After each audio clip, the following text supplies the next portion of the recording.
Semua yang diciptakan Allah itu ada hikmahnya. Misalnya Allah menciptakan manusia itu sebagai pemalas, itu bagus. Bagusnya begini, kalau di bab ibadah pemalas itu buruk. Tapi kalau andekan Anda ditakdir punya kemampuan ahli nuklir, terus Anda tidak pemalas, setiap hari bikin nuklir yang paling dahsyat. Pertama hanya bisa menghancurkan Hiroshima dan Nagasaki, suatu saat bikin yang se-Asia, lama-lama bikin yang seluruh dunia. Lama-lama saking cerdasnya, pertama butuh bahan besar, lama-lama hanya kecil. Ribet kan? Barokahnya pemalas. Ngantor, baca koran, ngantor, ngerumpi, sehingga yang bagian nangani nuklir itu udah pinter-pinter banget. Itu bahaya tuh kalau pinter banget tuh.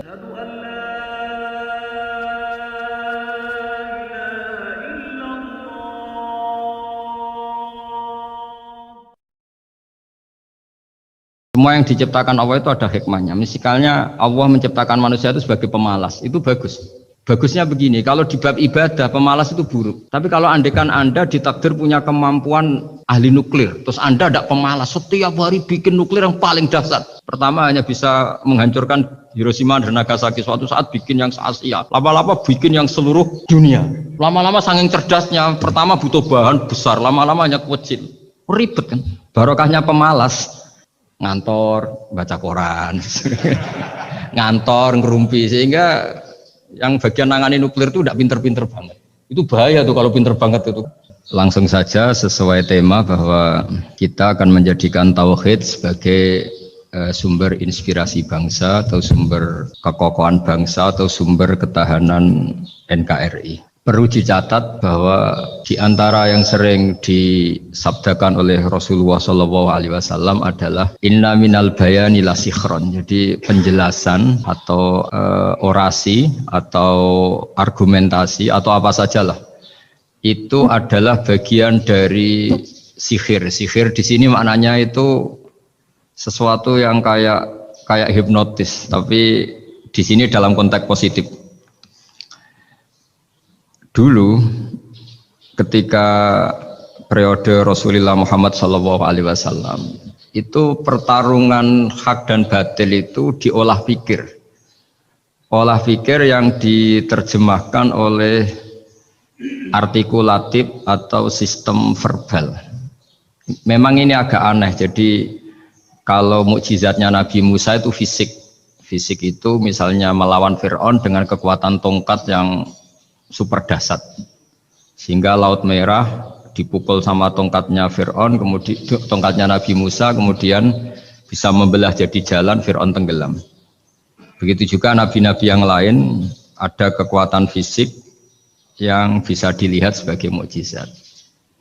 Tapi ketika Nabi Muhammad SAW jadi nabi itu pertarungannya itu ke sistem rasional. Dan yang enggak rasional itu dijelaskan dengan satu penjelasan yang seakan-akan rasional. Ini yang agak jelimet. Sehingga ada wala talbisul haqqo bil batil. Jangan mencampur adukkan hak dengan batil. Saya beri beberapa contoh kejadian. Suatu saat itu ada orang kafir datang ke Rasulullah SAW. Kemudian bertanya, ya Muhammad, jika kambing itu mati betul, yang tidak disembelih, bangkel, itu yang mematikan siapa? Karena Nabi itu orangnya ummi itu lugu, ya yang mematikan Allah. Terus jawabannya si orang kafir tadi, agama kamu itu aneh, yang dimatikan Allah langsung haram, tapi yang lewat tangan-tangan manusia yang berlumuran dosa halal, katanya. Sehingga terus jadi logika yang kok iya ya gitu. Harusnya yang dimatikan Allah langsung kan orisinil gitu. Sehingga orang terus terbelalak, seakan-akan ini hebat ya. Dan resikonya Nabi Habib Fikri, resikonya itu nggak boleh fahisan mutafahisan. Corong Jawa Nabi ora oleh cangkem elek, itu resiko. Andai kan Nabi boleh cangkem elek enak, nak halal ya pangan kon. Kalau itu baik ya silahkan makan ya. Tapi masalahnya Nabi tidak boleh seperti itu. Andai kan tidak Nabi kan gampang, ya sudah kalau halal ya silahkan makan. Masalahnya Nabi tidak boleh apa? Nggak boleh berbicara kasar, nggak boleh berbicara buruk. Terus ada lagi beberapa kejadian yang seperti itu, yaitu masyhur suatu saat Sayyidina Ali didatangi seorang kafir juga Yahudi. Ali, kakimu angkat satu, diangkat sama Sayyidina Ali. Angkat dua-duanya, ya udah bisa. Gitu kok temanmu, maksudnya Nabi Muhammad mengklaim bisa naik langit, gitu aja kamu udah bisa. Jadi selalu pakai olah kata. Yang ketiga misalnya Muhammad, kita ini punya urusan banyak, punya problem banyak. Dan Tuhan itu dianggap penyelesai problem, halul muskilat, yang bisa menyelesaikan problem. Pertanyaannya, kalau problem kita banyak, Tuhannya satu tidak cukup Muhammad. Kalau problemnya banyak, ya Tuhannya harus banyak. Sehingga ketika Nabi membawa tauhid, protes mereka, komplain mereka, aja'alal alihata ilahau wahida inna hadza la syai'un ujab. Masa Tuhan satu, wong problemnya banyak, urusannya banyak. Kalau urusannya banyak, itu hanya harus banyak. Nah, karena olah pikiran seperti ini, sebetulnya bukan olah pikiran ini, hakikatnya olah kata, karena ini tidak mewakili hakikat. Ya, saya ulang lagi, sebetulnya ini bukan olah pikiran atau olah akal atau olah kecerdasan, tapi olah kata, karena semua yang diomongkan ini tidak mewakili apa? Hakikat. Tapi faktanya itu terjadi.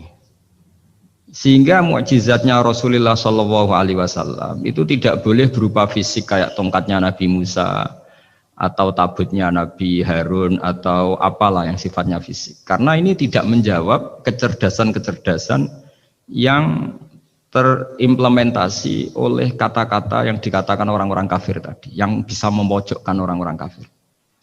Akhirnya Nabi diwarisi kecerdasan, dikasih kecerdasan oleh Allah Ta'ala, yaitu yang dikatakan fatona.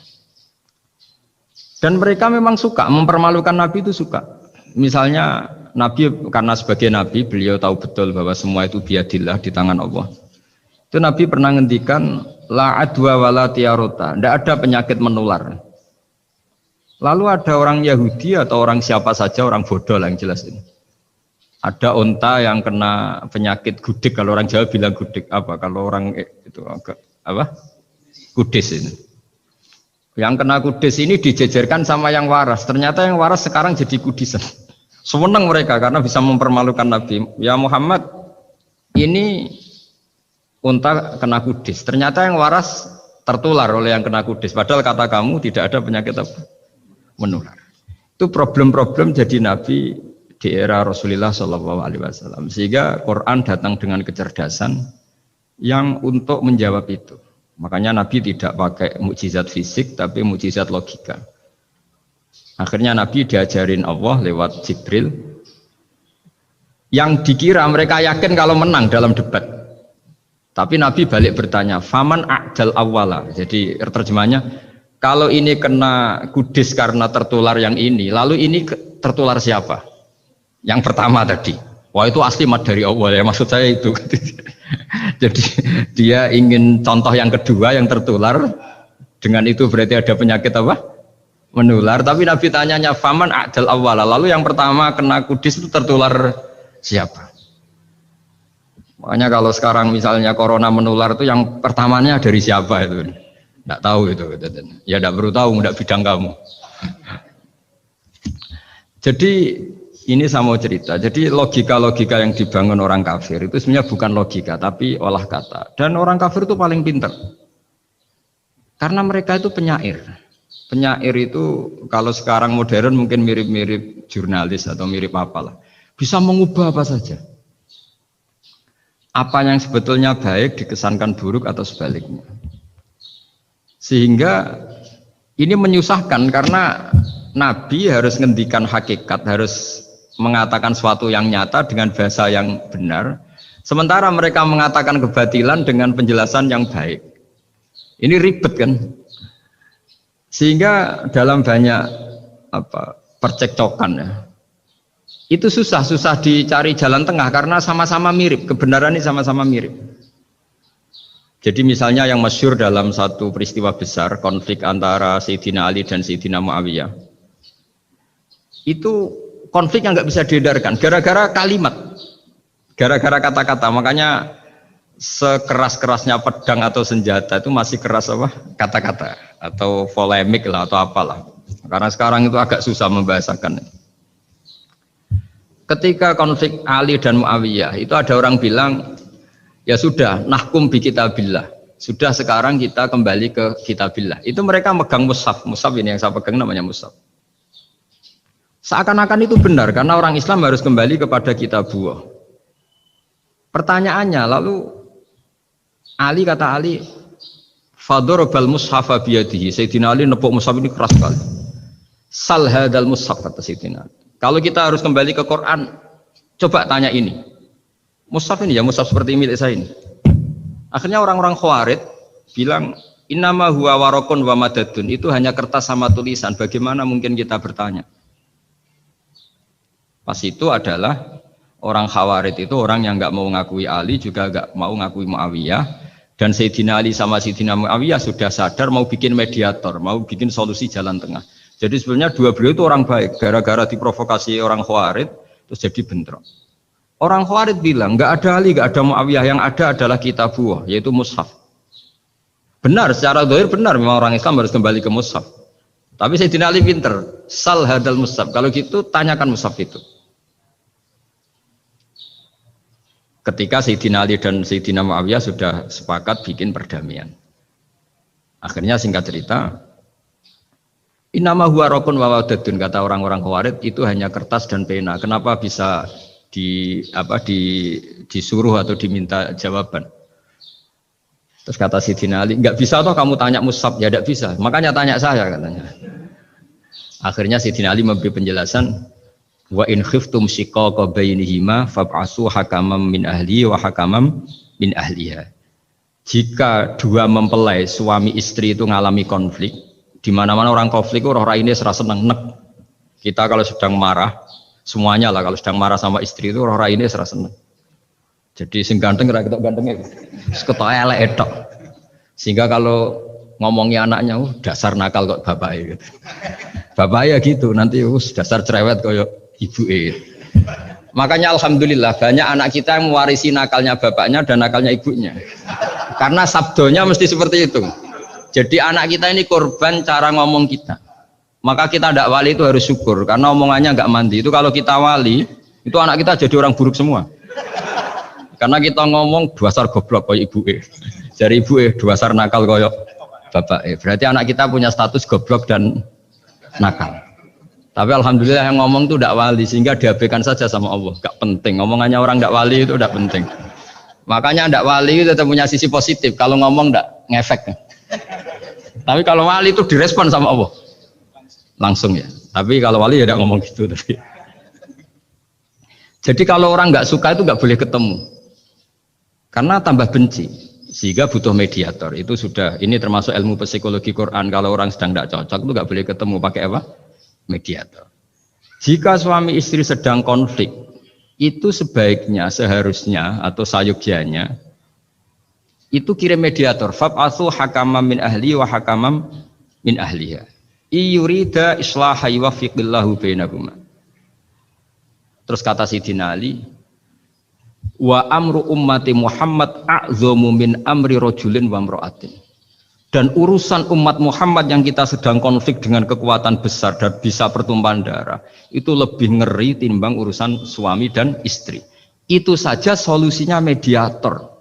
Artinya sesepele itu urusan pribadi saja Allah menyuruh ada mediator. Apalagi urusan kita yang lebih dahsyat.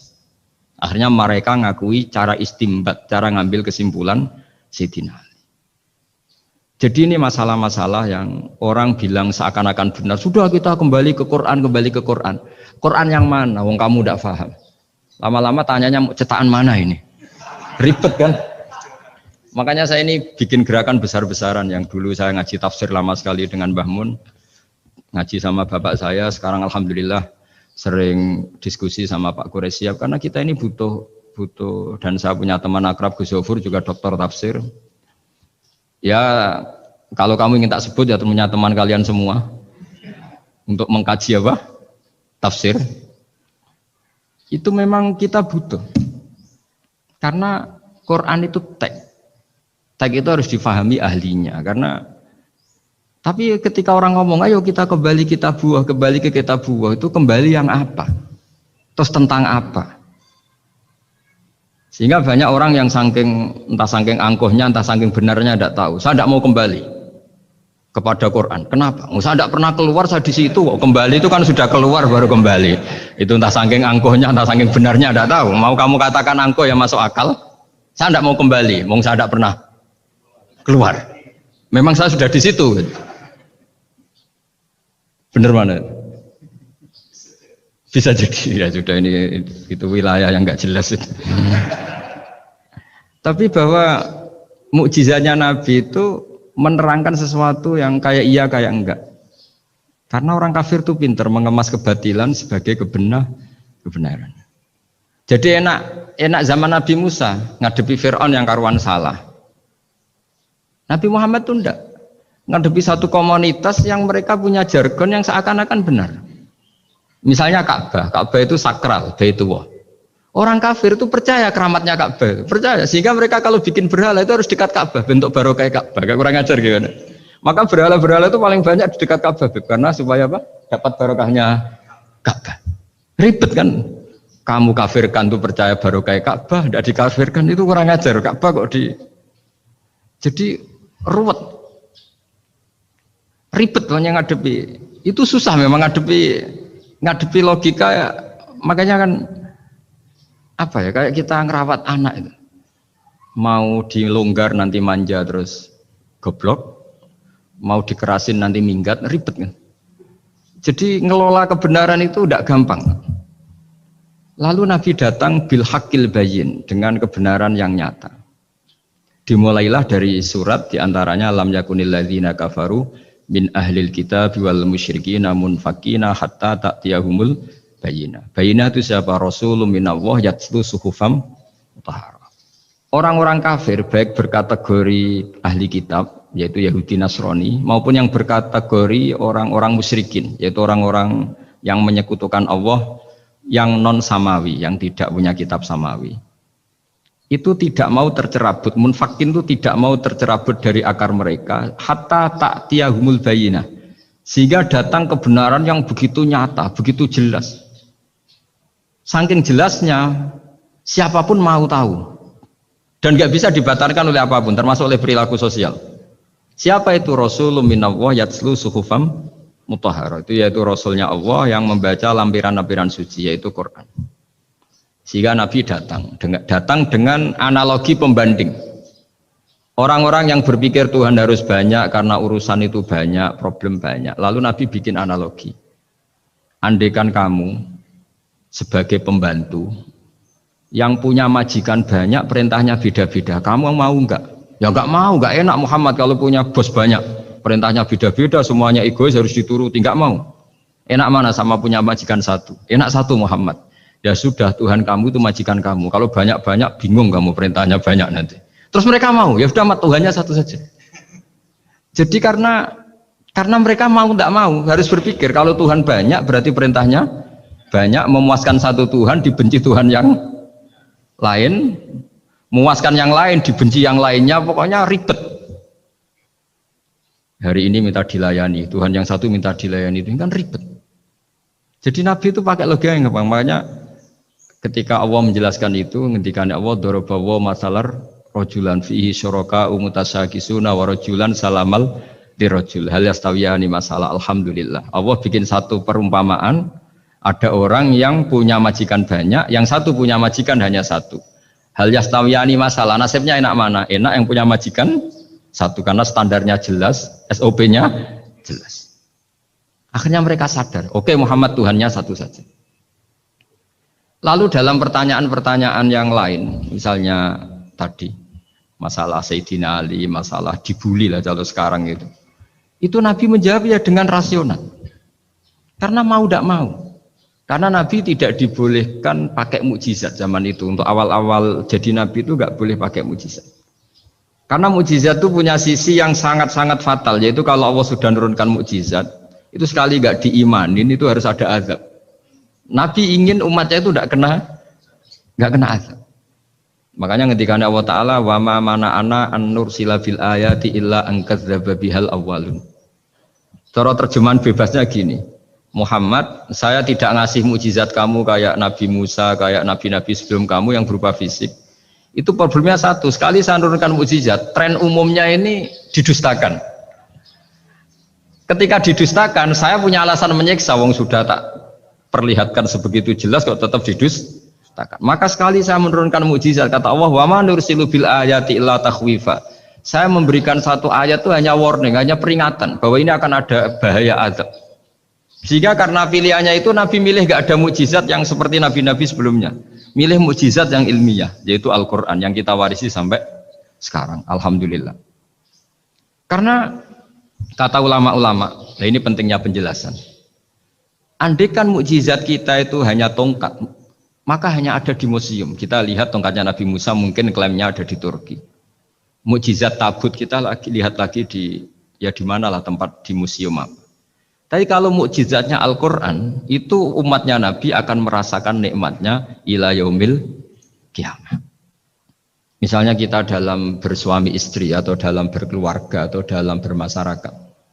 Itu Quran kalau nasihati kita gampang sekali. Misalnya wa ashiruhunna bil ma'ruf fa in karihtumuhunna fa asa an takrahu syai'a wa ja'alallahu fi khairan katsira.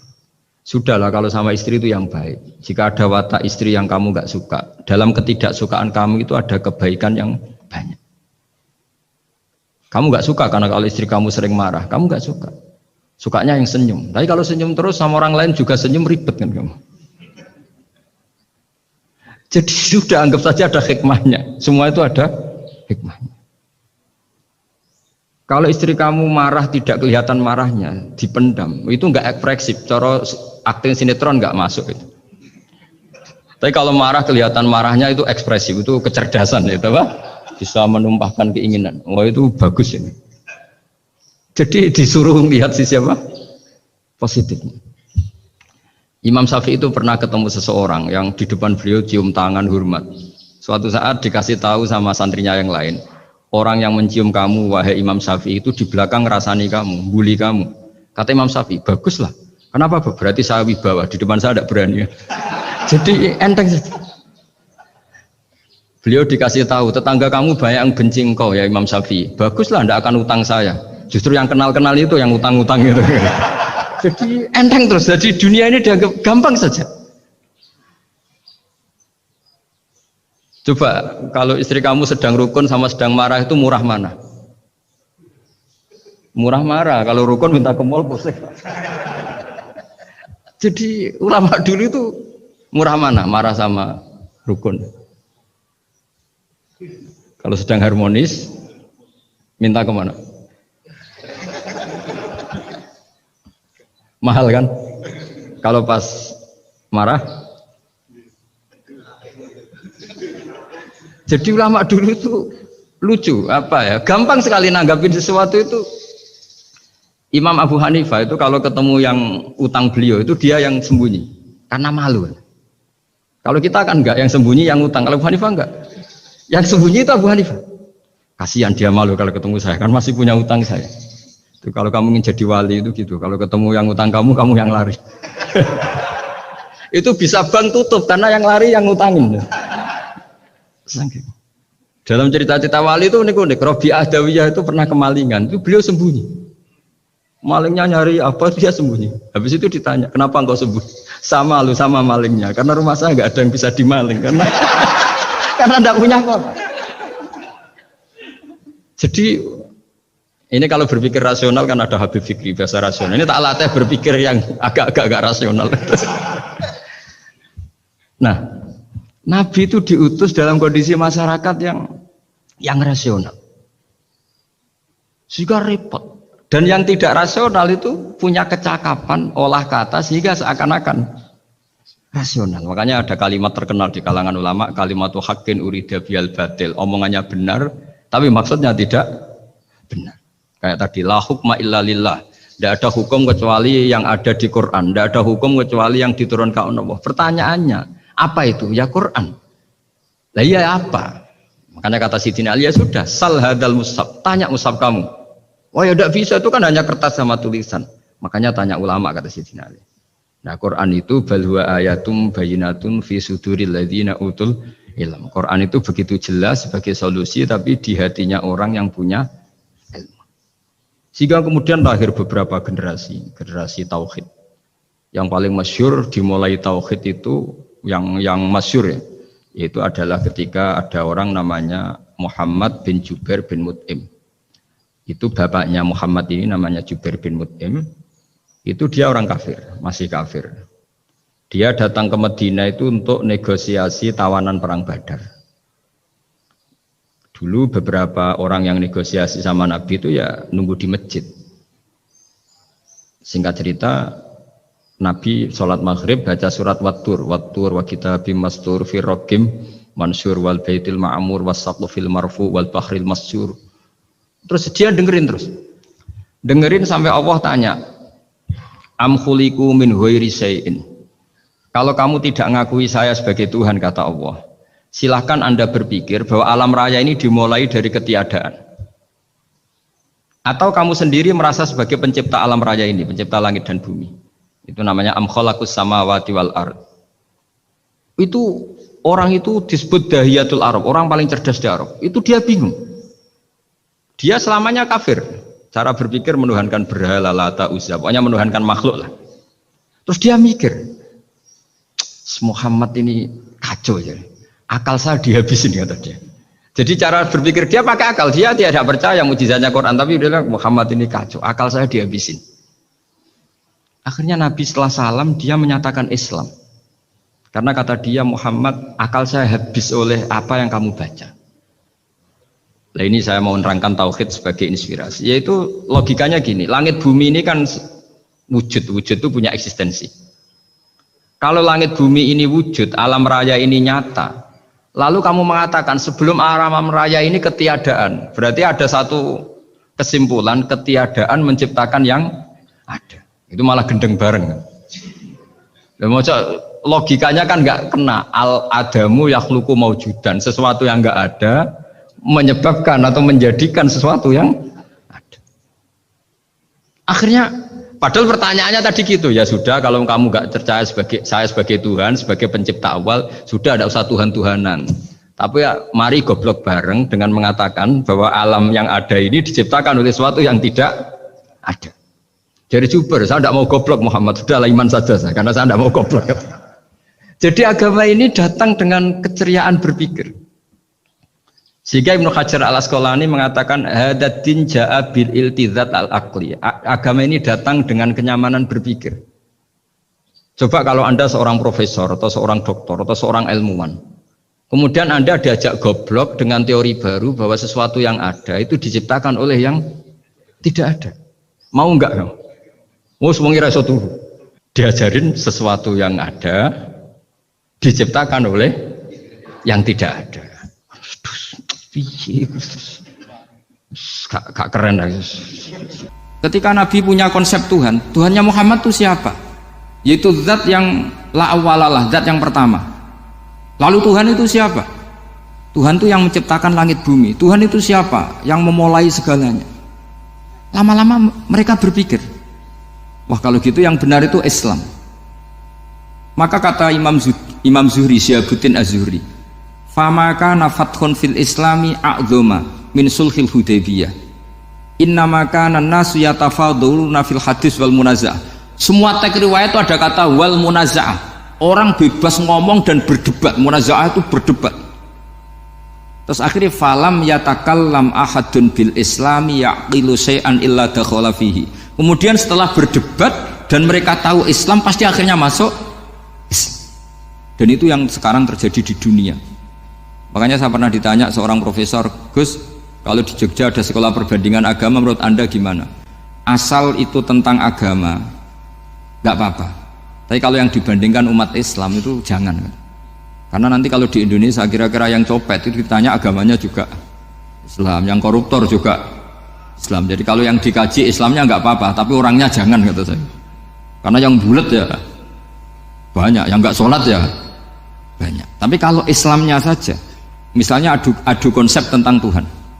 Masyhur kita mungkin banyak yang melihat itu debatnya Stanley Fischer sama Ahmad Didat ini. Tuhan kamu siapa ini terus Ahmad Didat cerita Tuhan saya itu lam yalid walam yulad walam yakul lahu kufuwan. Itu spontan ada seorang mahasiswi bilang, sepertinya Tuhan Anda lebih menarik.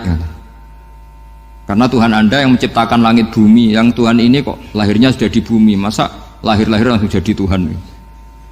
Jadi akhirnya falam yatakallam ahadun bil Islam yaqilu syai'an illa dakhala fihi.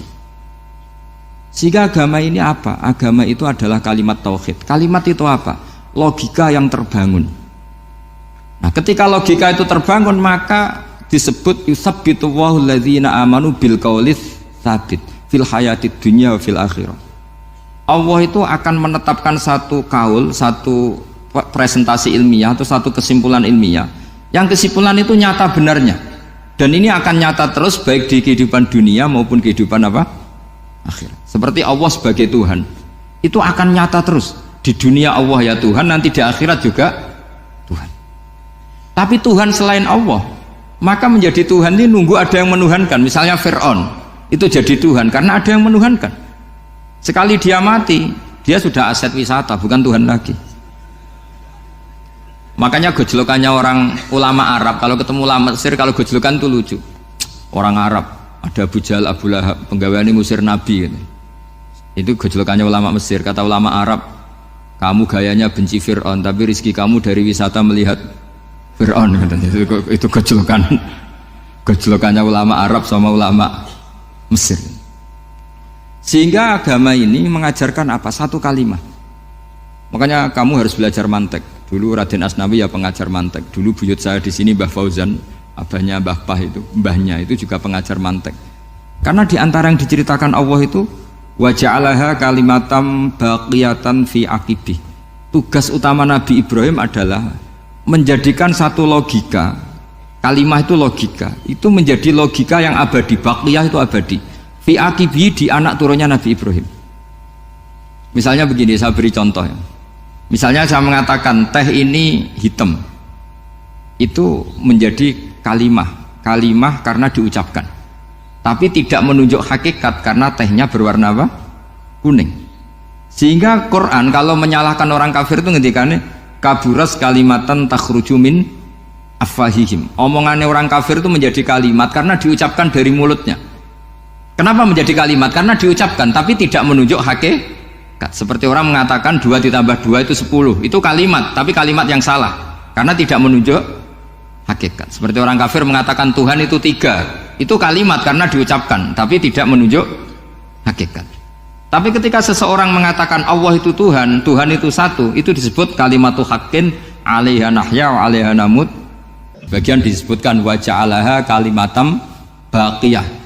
Kenapa kalimat tauhid itu kalimat yang abadi? Karena Allah sebagai Tuhan di dunia juga sebagai Tuhan di akhirat, dan selalu Tuhan pada masa yang tidak terbatas. Itu disebut wa ja'alaha kalimatam baqiyah. Kemudian umatnya Nabi mengganti kalimat yang gampang. Allah punya sifat baqo, punya sifat akhir. Maksudnya akhir itu la akhirolah. Terus semuanya. Yang paham ya alhamdulillah, yang enggak paham dikon ngapal wujud kidam baqo mukhalafatul khawadisi qiyamuhu binafsi wahdaniyat kudrat irodat. Wes paham. Lah kok sing rada alim terus roh bedane iki sifat ma'ani iki maknawiyah. Cara Mu'tazilah ngene, cara ahli sunnah ngene. Wah itu sudah kejlimeten bocah. Sementing pokoke wujud hitam. Nah, kenapa yang pertama yang disebut wujud? Karena yang membedakan kita dengan paham ateisme itu ya sifat wujud. Yaitu mereka mengatakan alam raya ini dimulai dari ketiadaan. Wah itu akal mana saja itu nggak bisa nerima, masa ketiadaan menciptakan sesuatu yang ada. Maka kata Ibnu Hajar al-Asqalani ketika mentafsirkan mensarai hadis salasun mangkunna fihi wajata halawatal iman. 3 hal ini kalau kamu faham maka menemukan manisnya iman. Manis itu enak. Terus kata Ibnu Hajar al-Asqalani, saya masih ingat betul dalam sarahnya Fathul Bari, wa yusamma inda ahlil aql, misalnya al-iltizat al-aqli. Agama ini mengajarkan kenyamanan cara berpikir. Coba kalau sampean seorang doktor atau seorang profesor atau seorang pinter, kemudian kamu dipaksa mengimani bahwa alam ini diciptakan oleh ketiadaan, itu bisa tidur gak? Oh tidak bisa tidur. Sampean misalnya orang pinter dididik di kampus atau dididik di pondok, alam ini yang wujud, yang menciptakan itu sesuatu yang tidak wujud, kamu bisa tidur gak kira-kira? Ini guru apa? Ini sarap ini. Mosok hadil maujudat khalaqahal adam, sesuatu yang wujud diciptakan ketiadaan. Tapi agama ini membawa sesuatu yang menyenangkan untuk akal, yaitu hadhil maujudat khalaqaha wajibul wujud. Maujudat yang wujud ini diciptakan super maujud, yaitu oleh bahasa pondok disebut wajibul wujud. Kan terus seneng, wajar dong kalau sesuatu yang ada diciptakan oleh yang ada. Nah tentu ada pencipta, terus ada super, disebut wajibul wujud. Kan terus enak. Nah itu kata Ibnu Hajar al-Asqalani disebut wajada halawatal iman. Sehingga kita tidak usah khawatir. Makanya saya itu termasuk orang yang nggak khawatir. Apapun rusaknya dunia ini, kacaunya dunia ini akan kalah dengan kalimatut tauhid. Karena kalimat ini ketemu apa saja pasti menghancurkan. Yaitu disebut bal naqdhifu bil haqqi 'alal batil fayadmaghuhu fa idza huwa zahid. Kalimat hak ini akan menabrak apa saja. Dan yang ditabrak pasti hancur. Makanya sampai tidak usah khawatir misalnya ada negara ateis di Cina, di Korea. Kita yakin asal yang diteliti itu agama Islam pasti menang. Nah yang susah kalau yang diteliti orang Islam, itu susah. Karena yang copet kadang-kadang ya umat. Apalagi di negara yang mayoritas muslim, nanti copetnya, premannya, koruptornya semuanya beragama Islam. Makanya kita hanya punya pilihan dua itu, umat Islam dan Islam yang kumat itu dok. Kalau tidak umat Islam ya Islam yang kumat. Tapi kalau kalimat tauhid itu kalimat yang aman, tak jamin. Tak jamin 100%. Sehingga saya itu kalau ditanya profesor Pak Bahak, kalau suatu saat Indonesia jadi negara yang sangat terbuka, kemudian ada sekolah perbandingan agama, menurut Anda prospek Islam gimana? Saya jawab asal yang dikaji Islamnya bukan orangnya, pasti Islam tetap prospek. Asal yang dikaji apa? Islamnya bukan orangnya. Kemudian lahir ulama-ulama baru yang cara ngarang sama. Ini kitab yang dulu saya ngaji sama Syekhina Kiai Maimun Zubair Mbah Mun. Itu kemudian ulama-ulama baru, kata Yai Mbah Mun itu juga bapak saya sering pesen, orang itu harus tahu zaman. Menerangkan tauhid itu kalau ulama dulu itu dimulai dari kalimat yang mungkin yang ngaji saja bingung. Al-alam mutaghayyir wa kullu mutaghayyir hadis la budda mim muhdits. Itu sampean dengar mesti dianggap jimat, itu apa itu doa apa gitu.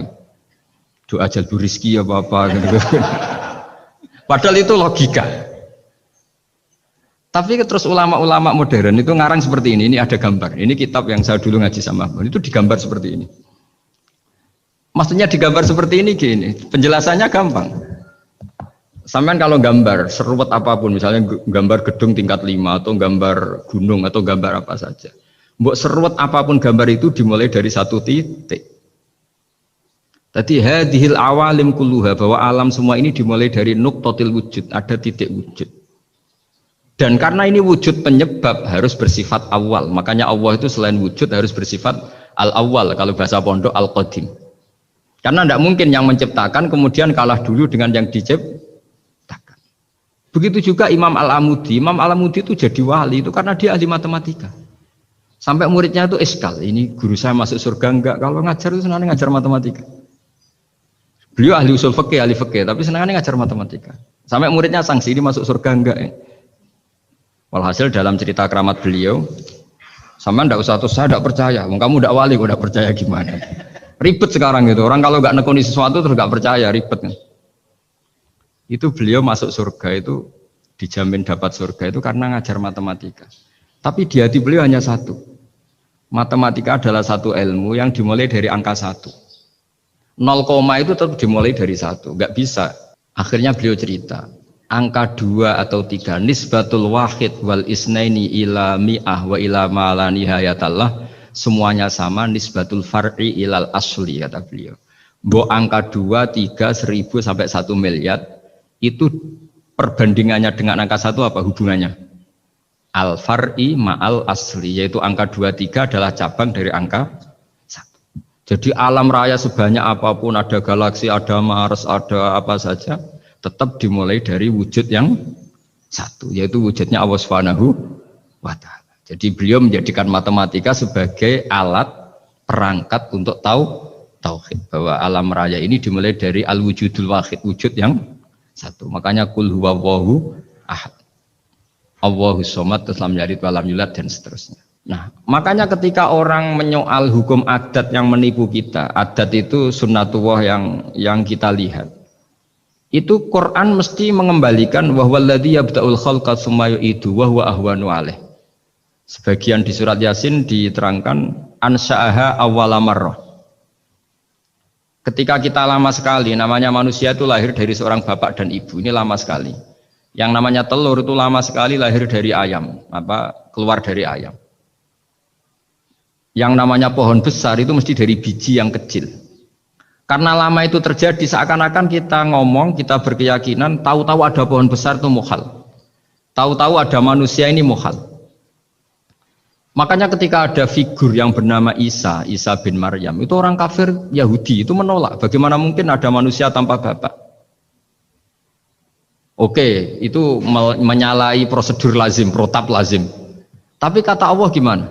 Inna masalah Isa indallahi kamasali Adam. Kalau Isa mohal karena tanpa bapak, harusnya Adam lebih mohal karena tanpa bapak, tanpa ibu. Jadi artinya apa? Allah tetap mengingatkan bahwa kudroh saya yang pertama itu menjadikan semuanya mungkin tanpa perangkat adat. Maka kitab ini yang saya baca ini, milik Sayyid Husain Afandi ini, itu menjelaskan bahwa hukum adat itu menipu. Saya ulang lagi, hukum adat itu menipu. Ketika ayam mengeluarkan telur, telur kemudian menjadi ayam lagi. Terus kita berdebat, telur sama ayam dulu mana? Menurut Anda milih mana? Milih apa? Telur. Kalau ini yang kubu sebelah ini ayam apa telur? Telur. Ayam. Ayam lahir dari Nah, pertanyaannya begini kalau menurut tauhid. Ketika lazim kalau telur itu nanti suatu saat jadi ayam, terus ayam kemudian lazim mengeluarkan telur. Ketika Anda mengatakan mungkin kontribusi Anda terhadap kemungkinan itu apa? Kan sama, Anda tidak ikut menciptakan. Wong nggak ikut menciptakan kok menvonis mungkin dan tidak mungkin, kamu itu hanya saksi. Makanya pertanyaannya Allah, loh ketika itu kamu anggap mungkin, kontribusi Anda itu apa? Kan hanya melihat. Kamu sendiri tetap tidak mampu bikin telur, Anda juga tidak mampu bikin ayam. Artinya meskipun telur jadi ayam, ayam jadi telur sampai kiamat, tetap ada kontribusi kudrohnya Allah Subhanahu wa Ta'ala. Bukan berarti berdiri sendiri, wong kamu yang bilang mungkin ya nyatanya enggak berkontribusi. Sehingga kalau suatu saat Allah bikin telur dari batu, atau ayam keluar dari batu, bagi Allah itu enggak masalah, tapi bagi kamu masalah. Bagaimana mungkin hewan keluar dari batu? Ini logikanya gimana? Loh memangnya ketika telur dari ayam itu logika kamu gimana coba? Kamu ikut bikin enggak? Nah ini di sini pentingnya mukjizat. Akhirnya Allah bikin mukjizat, ada satu onta besar keluar dari batu, yaitu mukjizatnya Nabi Kamu memasalahkan, ini gimana onta kok keluar dari batu? Lalu kalau Allah tanya kamu, gimana telur keluar dari ayam? Loh ini biasa, Gusti mungkin. Memangnya kamu bisa? Berarti bagi orang yang tauhid, yang wali, keluarnya ayam dari telur sama onta dari batu itu nisbatnya sama.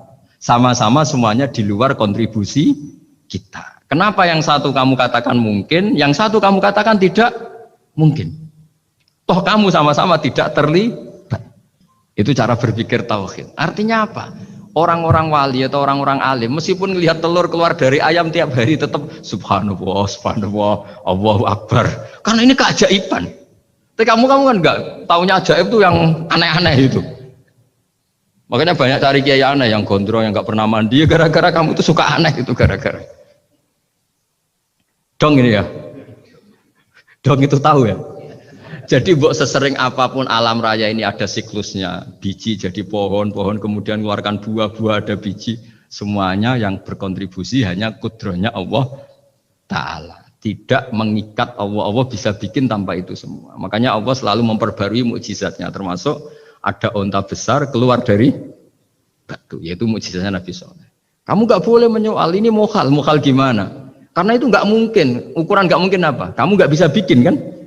Sama telur keluar dari ayam kamu bisa bikin, sama-sama enggak.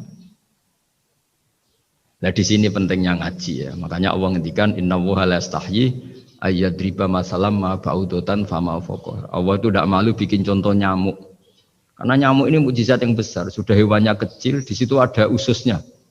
Ususnya ada uratnya. Coba kalau kamu bikin nyamuk itu.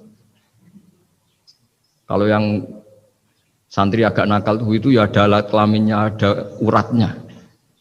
Coba jenengan bayangkan nyamuk kecil kan? Itu ada uratnya enggak? Ada ususnya ada uratnya. Uratnya ada bakterinya. Pusing kan kamu?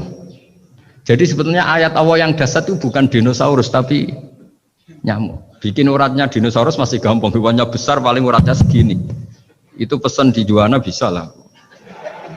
Tapi kalau pesan organnya apa? Nyamuk. Perutnya seberapa? Sudah gitu dia di dalamnya ada calon anaknya. Lebih kecil, banyak lagi jumlahnya coba.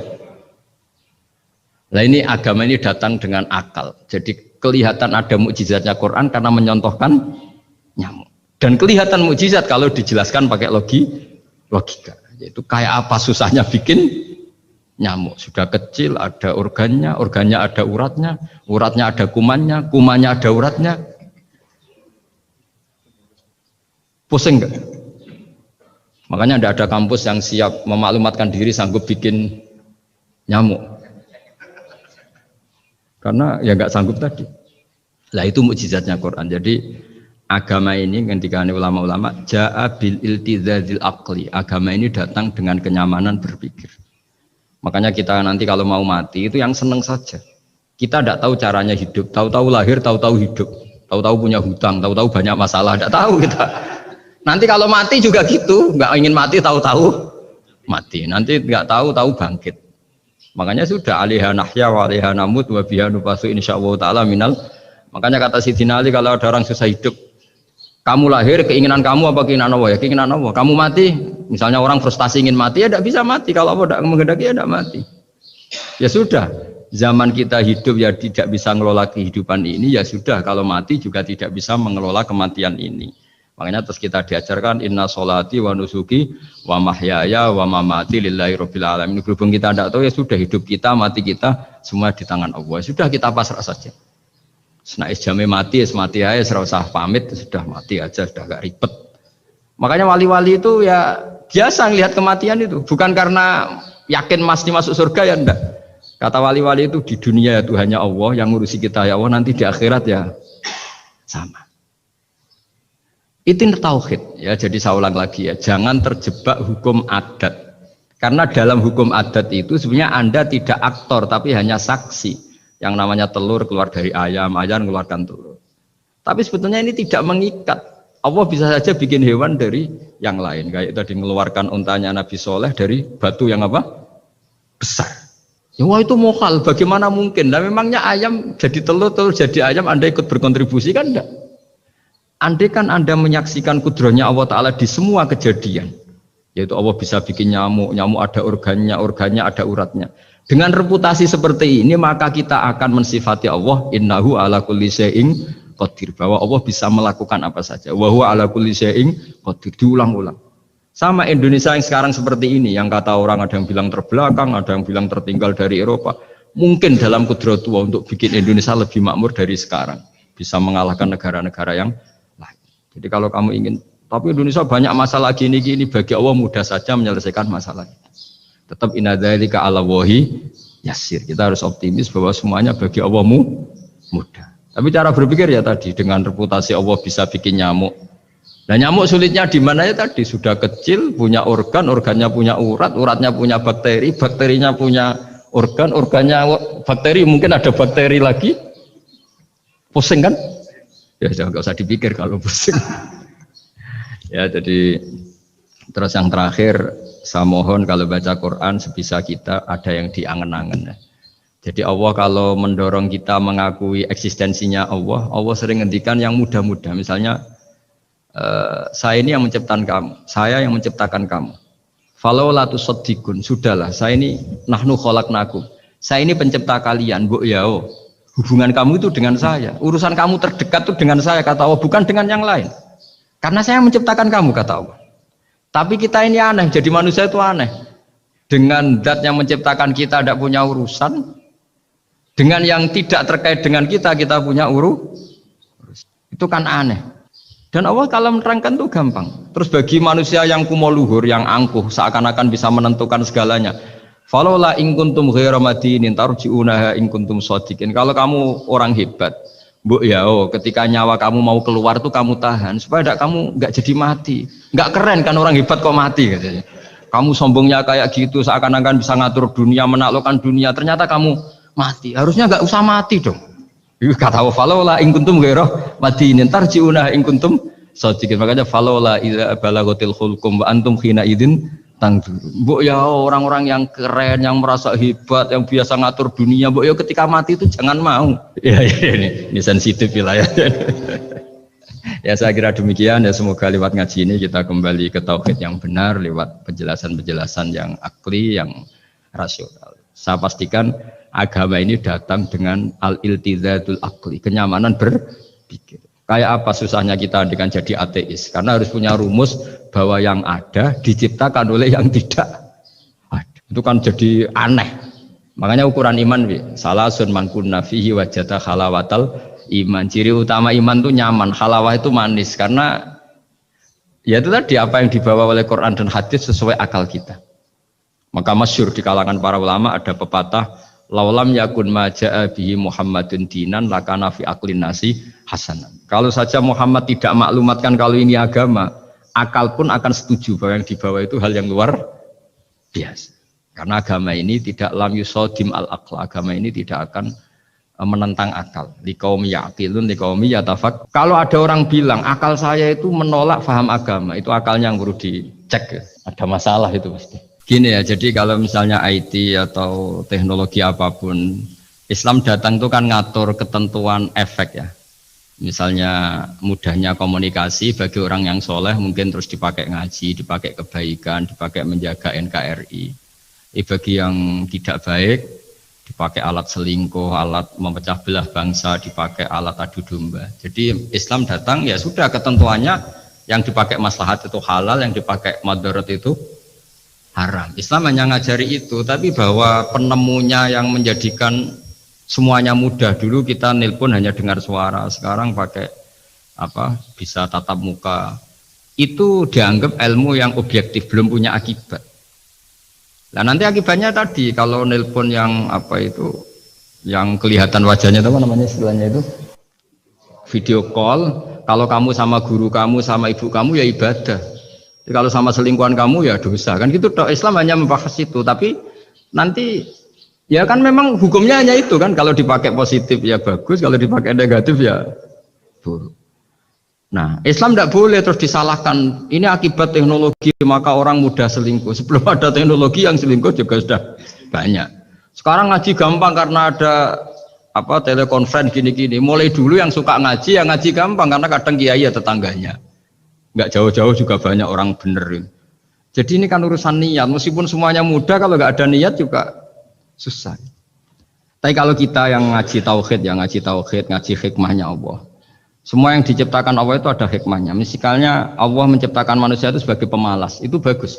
Bagusnya begini, kalau di bab ibadah pemalas itu buruk. Tapi kalau andekan Anda ditakdir punya kemampuan ahli nuklir, terus Anda tidak pemalas, setiap hari bikin nuklir yang paling dahsyat. Pertama hanya bisa menghancurkan Hiroshima dan Nagasaki, suatu saat bikin yang se-Asia, lama-lama bikin yang seluruh dunia. Lama-lama saking cerdasnya, pertama butuh bahan besar, lama-lama hanya kecil, ribet kan. Barokahnya pemalas, ngantor, baca koran, ngantor, ngerumpi, sehingga yang bagian nangani nuklir itu tidak pinter-pinter banget. Itu bahaya tuh kalau pinter banget itu, karena efeknya itu sama. Sekarang kan ada kacamata pinter beda. Itu kan ketemu orang bisa merekam kan, semua privat orang bisa, ribet kan. Nah agama itu ngatur yang halal ya biar halal. Misalnya begini ya, ada orang ke Mars atau ke bulan, kita katakan pinter dalam konteks menjelajah alam. Tapi kalau dibalik, rakyatnya miskin butuh makan, kemudian itu untuk biaya ke bulan, itu bodoh apa pinter? Membiarkan masyarakatnya lapar karena biayanya dipakai naik ke bulan, itu pinter apa bodoh? Tapi dari tidak tahu tentang bulan menjadi tahu, pinter apa bodoh? Pinter. Tapi kebutuhannya makan kok malah naik ke bulan, pinter apa bodoh? Ya saya juga bingung kayak Anda kalau Gak apa-apa ya, ya memang ilmu ada sisi membingungkannya ya gak apa-apa lah. Bingung-bingung dikit gak apa-apa, tapi ya kira-kira begini ya, sebetulnya kita juga kadang salah mengkategorikan. Ada neo khawarij, ada Islam ekstremis, ada moderat. Itu omongannya peneliti ya, itu kan peneliti itu harus mengkategorikan, terus sampling ilmiah harus diputuskan ini kategori apa, solusinya apa. Tapi itu analisis. Sebetulnya masalah itu tidak sesulit itu ya. Kalau Allah menghendaki gampang saja. Misalnya Anda berpikir neo khawarij, kemudian anak Anda sakit, yang ditegir nyuwun sewu harus hutang tetangga, kebetulan yang ngutangin itu orang Islam moderat. Ini yang sering lupa para analis itu, saya ulang lagi, para analis itu mbok ya ngregani pangeran. Saya itu sering ketemu para analis. Sering saya ingatkan, mbok ya kamu itu ngregani Allah. Allah itu punya hak untuk kreasi, punya hak untuk ngatur, punya hak untuk menentukan. Kita misalnya begini, kadang berpikir orang neo khawarij tadi itu bisa nggak ekstrim kalau bacanya buku ini atau ngikuti pikirannya tokoh ini, itu kita. Tapi kalau Allah itu enggak. Saya beberapa kali ada kejadian orang begitu benci misalnya sama Muhammadiyah atau benci sama NU atau benci apa. Itu marine mergo anaknya pacaran terus nikah. Mulane corong Jawa gedeng tapi nyanding. Itu dulu banyak kiai yang benci Muhammadiyah. Barang anaknya besanan ya baik-baik saja. Karena nanti cucunya jadi Muhammad NU. Itu buahnya ada 1-2 itu. Sama nanti orang yang kuras gitu ternyata pas butuh bantuan yang nolong itu Islam moderat. Akhirnya kan karena Al-Insan Abdul Ihsan itu ya respect. Jadi, nah tapi kita sebagai analis ngiranya kalau pikiran itu dilawan pikiran, tidak mesti juga. Jadi manusia itu segampang itu. Dulu yang namanya Abi Sufyan itu bencinya sama Nabi, Masya Allah juga sebaliknya. Tapi ketika Ummi Habibah jadi istrinya Nabi, itu kebencian yang penggemar Abi Sufyan dan Nabi cair. Begitu juga Juwairiyah. Makanya ketika ada konflik besar antara kelompok-kelompok itu, karena mereka sebagian sudah jadi istrinya Nabi itu, mereka bilang asharu Rasulullah SAW. Jadi konflik yang se-ekstrem itu selesainya pakai besanan. Ashar itu besanan. Mau tukaran gimana? Mau benci Muhammadiyah gimana? Cucunya sekarang sudah Muhammad NU. Yang NU juga cucunya sekarang, ya sudah. Akhirnya ya baik-baik saja. Jadi tidak udah ada solusinya. Kalau Allah sudah menghendaki nanti gampang saja. Sama jangan tanya, lah kapan itu Gus? Yang saya ada Tuhan kamu tanya ya, tanya sama Allah. Jawabannya wallahu a'lam. Tapi saya mohon para analis ya, jangan corong Jawa ojo ngilani pangeran. Tuhan itu diberi hak untuk menyelesaikan karena banyak yang di luar dugaan. Wahsy itu menjadi mukmin justru setelah membunuh Hamzah. Khalid bin Walid menjadi mukmin justru setelah menang di perang Uhud. Tapi kalau Allah menghendaki segampang itu. Yaitu ketika Khalid bin Walid menang di perang Uhud karena sahabat melanggar perintah Nabi harus tetap di atas gunung sementara mereka melanggar turun ke gunung. Itu Khalid bin Walid itu, wah Muhammad itu luar biasa. Anak buahnya melanggar saja dikasih sanksi, apalagi kita. Ini berarti orang yang sangat diperhatikan oleh Tuhannya. Terus dia cara berpikir begitu. Akhirnya masuk Islam. Banyak orang masuk Islam itu malah pas menyembah Tuhannya, Tuhan berhala. Itu ada orang Arab, zaman Arab dulu. Pas mau nyembah berhalanya, pas ada luwak kencing di kepala berhala itu. Terus dia, aduh punya Tuhan kok gak keren, gimana? Terus masuk Islam. Jadi dia dapat hidayat pas keliru. Kalau dalam cerita kewalian ya Sunan Kalijogo itu, dia jadi muridnya Sunan Bonang. Kenalan pertama karena begal Sunan Bonang. Pas begal malah jadi murid. Jadi kalau Allah itu punya sekian cara. Kadang kiai itu gak bisa ngislamkan orang, tapi banyak mahasiswa punya pacar non muslim itu yang islamkan pacarnya. Ribet kan kalau sudah mau apa coba itu memang.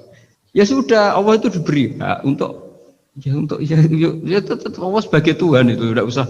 Mbah Mun itu diantara yang sering dikatakan beliau itu dulu saya juga agak protes dengan tanda kutip, tapi beliau ngendikan ya saya sami'na wa ata'na. Kata beliau gini, hak sok itu sing gawa agama nang Indonesia itu pegawai negeri. Yang bawa agama kemana-mana itu pegawai negeri. Saya sempat protes. Lah santri bah, mau santri karuan mau santri. Tapi setelah saya jadi kiai, ya bebas. Setelah saya jadi kiai ini kan sudah jadi kiai betul, sudah jadi kiai betul. Tanpa SK kan tadi kiai. Kalau komisaris pakai SK, kalau kiai itu nggak usah SK. Setelah saya jadi kiai itu sering ada tamu dokter, ada tamu tentara, ada tamu pegawai-pegawai negeri. Itu bilang, saya ini dokter. Karena saya dokter. Kadang datang di pedalaman Papua, NTT itu kan atas nama dokter, yaitu di puskesmas desa-desa tertinggal. Karena mereka muslim berkebutuhan Islam, yaitu ada sholat, ada masjid, akhirnya dibikinkan. Dan orang ke sana, orang di sana yang mau apa coba? Wong itu negara. Coba kalau yang datang kita sebagai kiai, dianggap misionaris kan? Artinya begitu juga di Belanda, misalnya ada di New Zealand atau di Jerman. Saya punya banyak kawan yang duta di kedutaan. Gara-gara persahabatan, mereka duta besar, mereka Muslim. Gara-gara Muslim berkebutuhan bikin masjid. Akhirnya di negara-negara non-Muslim juga banyak masjid, dibikin kedutaan, dibikin mahasiswa. Nah, tapi kalau kita jadi analis, mungkin kita hanya agama ini diajarkan oleh ulama, dibawa oleh santri. Tapi tidak seperti itu. Nyatanya Allah dengan kehendaknya bisa saja menyalurkan agama ini lewat PNS, lewat macam-macam. Jadi Allah itu maha kuasa. Makanya kita ini hanya bersaksi bahwa innallaha ala kulli syai'in qadir. Nah, kita sebagai kiai memang bantu mengenalkan ahkam fikihnya yang detail-detail itu. Tapi kalau yang menyebarkan Islam itu Allah punya cara. Saya kemarin pas ketemu Habib Quraisy, di antara yang diceritakan itu, orang Inggris itu kadang kenal Islam itu ya lewat Muhammad Salah itu, pemain bola itu. Karena mereka tidak ingin ngamati kiai, yang ingin diamati pemain bola. Jadi pertama, itu orang Prancis itu tidak benci Islam itu gara-gara Zainuddin Yazid Zidane itu. Zizou itu loh, itu namanya Zainuddin Yazid. Yazid Zainuddin, kena bahasa Prancis jadi Zinedine Zidane. Itu dulu imigran dari Aljazair itu dibenci sama orang Prancis. Tapi setelah yang membawa Prancis juara itu adalah seorang Zidane. Itu terus mereka agak benci Islam karena yang membawa kebanggaan Prancis juara dunia. Apalagi kalau nggak salah pas itu ada 3 pemain Muslim Prancis. Orang ngira orang Prancis tidak benci Islam kan nunggu toleransi beragama lewat buku-buku toleran. Ternyata enggak, karena pemain bola aja Pak. Kalau mau mengendaki sampai jurnal-jurnal di Prancis setelah juara dunia, siapa bisa membenci orang Aljazair? Mereka harga kita, mereka martabat kita. Padahal dulu pandang sebelah. Dulu itu orang di Inggris, pemain Inggris itu kalau mau sholat susah, mau puasa susah. Terus mereka ingin minta hak puasa kalau musim puasa. Tapi menjadi mudah di luar dugaan. Manchester City dibeli Sulaiman Al-Fahim.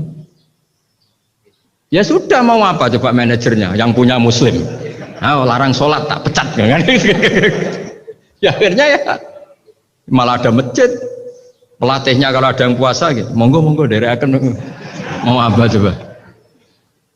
Segampang itu kalau Allah mengubah dunia.